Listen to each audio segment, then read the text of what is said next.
दिल मांगे मोर यानी क्या? हमें हमेशा कुछ ना कुछ चाहिए होता है, ये तो सभी मानते हैं। हमें हमेशा कुछ चाहिए होता है, लेकिन हम क्या कहते हैं? दिल अभी भरा नहीं। यानी एक तरफ दिल मांगे मोर और दूसरी तरफ दिल अभी भरा नहीं।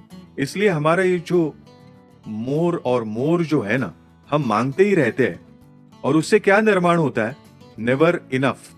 नेवर इनफ ऐसा एटीट्यूड तैयार होता है। कैसे तैयार होता है एटीट्यूड? नेवर इनफ यानी हमेशा हमें कमी महसूस होती है और चाहिए। ये जो रवैया निर्माण होता है ना, इस रवैये से क्या होता है? We never enjoy the life. याद रखना, क्योंकि हम अगले सुख की राह तकते रहते हैं। गौर कीजिए, ये बात बहुत जरूरी है। हमें क्या लगता है? आज मैं सुखी नहीं हूं और कल जो भी मिलेगा ना, उससे मैं सुखी होने वाला हूं। इसलिए वो कल की राह देखते रहता है। इसलिए कल के सुख की राह देखने में आज का जीवन हम व्यर्थ गवा देते हैं, याद रखना। और हम जीवन जीते हैं ना, वो कल या बीते कल के लिए नहीं जीते, आज के लिए जीते हैं। याद रखना, हमारा जीवन कैसा होता है? हम वर्तमान काल में जीते हैं। याद रखना, सबसे पहले हमारा जीना यानी कि आज। कल हम है या नहीं हमें नहीं पता, कल हम है या नहीं हम नहीं जानते, लेकिन हम राह किसकी देखते हैं? कल सुख मिलेगा, इसकी हम राह देखते हैं। और इस वजह से सुख कभी भी हमारे हाथ नहीं आता। यह आपकी समझ में आ रहा है जो मैं कह रहा हूं? हमेशा हमारा लालच बढ़ने की वजह से कि मुझे और कुछ मिल जाएगा, और कुछ मिलेगा तब मैं सुखी हो जाऊंगा। ये जो रवैया तैयार होता है ना, इस रवैये से क्या होता है कि हम कभी सुखी होते ही नहीं, क्योंकि हम अगले सुख की राह देखते रहते हैं और आज का सुख हम भोग नहीं पाते।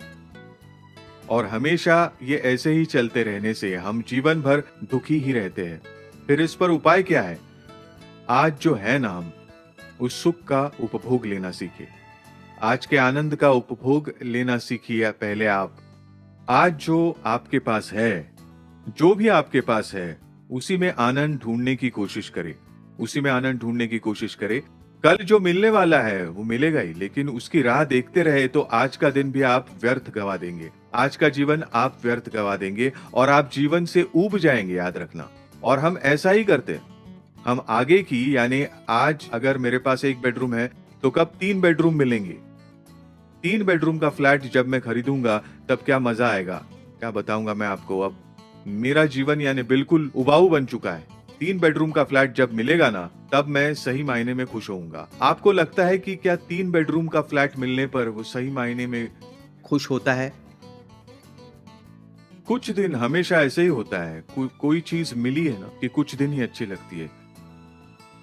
शादी तय होने पर कितने उछलते हैं हम। मैं जब एंगेजमेंट पर जाता हूं तब दोनों एक दूसरे की तरफ देखते रहते हैं, मेरी तरफ भी नहीं देखते कभी। दोनों एक दूसरे की आंखों में आंखें डालकर देख, कितना आनंद होता है, आनंद होता है। शादी होने के बाद थोड़ा रुक जाता तो अच्छी मिल जाती। होता है ना ऐसे कभी कभी। मेरे लिए भी कुछ रिश्ते आए थे शादी के बाद। उन्हें पता नहीं था कि मेरी शादी हो चुकी है, तो ऐसे रिश्ते आते हैं कभी कभी। थोड़ा रुक जाता तो और अच्छी मिल जाती, ऐसा लगता है हमें हमेशा। और दूसरों की हमेशा अच्छी लगती है।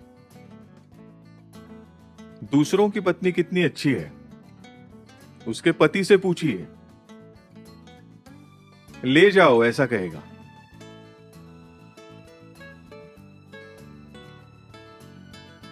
यानी होता क्या है कि किसी भी चीज में हमारी खुशी कभी हमेशा के लिए नहीं टिकती, ये आनंद कभी टिकता नहीं है।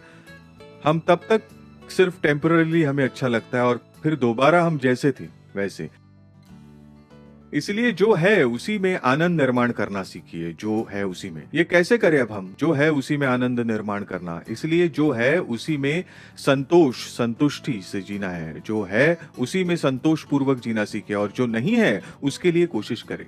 ऐसा नहीं कहते सदगुरु जी की महत्वाकांक्षा नहीं होनी चाहिए, कुछ भी हासिल न करे, ऐसा नहीं कहते, लेकिन आज का जो सुख है ना, कम से कम उसे तो अनुभव करना सीखिए। आज जो आपके पास है, एक याद रखिए, आपके पास जो है ना, वो आज विश्व में कितने सारे लोगों के पास नहीं है।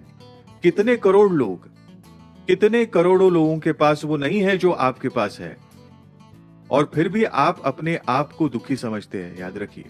इसलिए मैं हमेशा एक बात कहता हूं कि आप जरा नीचे देखना सीखिए। When you look down, you will get impressed। क्यों? मेरे पास इतना है, उनके पास कुछ भी नहीं है बेचारों के पास। इसलिए when you look down, you get impressed, and when you look up, you get depressed।